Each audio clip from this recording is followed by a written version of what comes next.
This is a magnificent Frederiksborg Castle near Copenhagen in Denmark. In this video I'm going to show you how to get there and then give a brief tour of this amazing location. Let's go!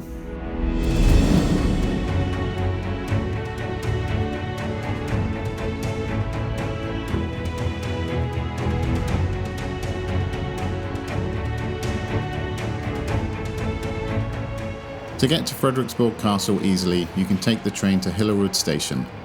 The S-train Line A runs directly from central Copenhagen S-train stations to Hillerød station, and it takes about 40 minutes. From Hillerød station, you could get a bus, but it's much easier to walk the short 20-ish minutes, as this will allow you to walk around the magnificent lake and get these stunning views of the castle. I recommend taking the west side on the way there, as this will take you through the main entrance, and then take the opposite side on the way back. As you approach the castle and walk through the main gates, you will start to notice its scale. This is the biggest and most impressive Renaissance castle in all of Scandinavia, and is sometimes referred to as the Danish Versailles.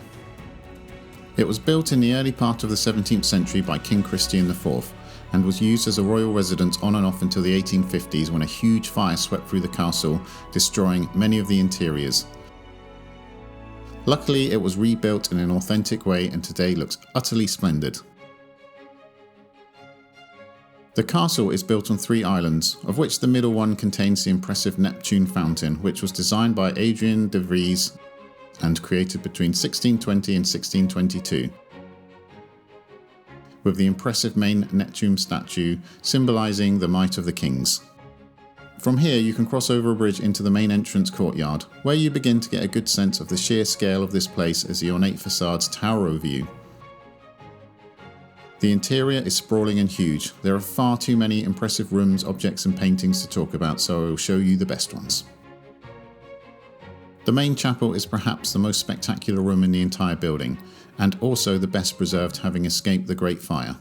It is still used today to anoint the kings and queens of Denmark. The chapel is lavishly decorated. Almost every surface has some kind of fresco, stucco or carving, making the entire room an eye-popping experience. At the far end is the original organ, which was built in 1610 and is the oldest in Denmark.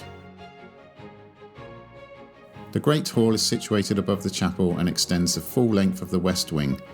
It was restored to its original glory in the 1880s after being destroyed in the fire, and is today full of portraits of the royal family as well as important tapestries.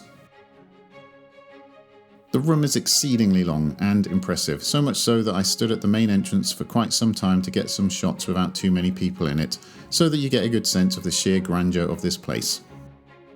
The audience chamber is a little separated from the rest of the interiors by a long, ornate corridor, aka the Privy Passage, which is actually a covered bridge extending over the exterior moat. This is what it looks like from the outside.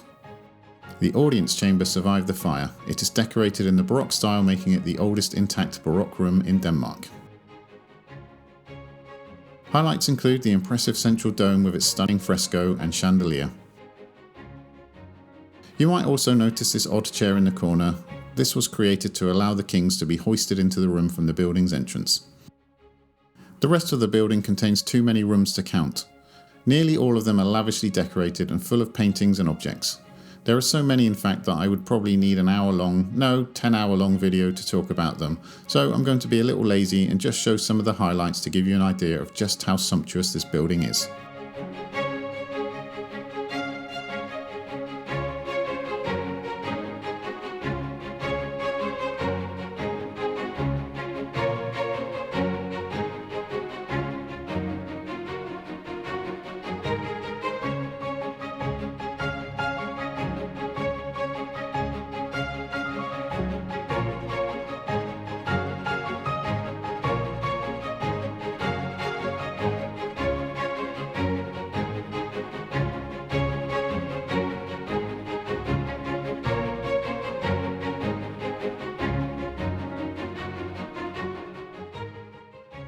As well as all the old stuff, there is also the top floor, which contains a more modern collection, most of which are paintings, but there are also statues and other interesting artifacts.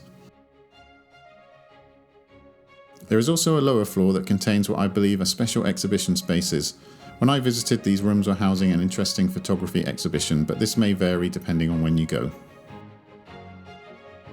After spending a few hours being dazzled by the ornate interiors of the castle, you will probably need to give your eyes a rest, so it's time to head into the extensive parks surrounding the castle. The main element is a formal Baroque park with its geometric garden designs, cascades and statues. I visited in November and the water features appeared to be switched off, so I wasn't able to capture the famous shots of the palace reflected in the water pools. And there was also scaffolding covering one corner of the building. Oh well, you can't win them all, it still looked pretty impressive. From here you can take the path around the other side of the lake where you can see more imposing views of the castle as you make your way back to the station. Thanks as always for watching, have a great day and cheerio!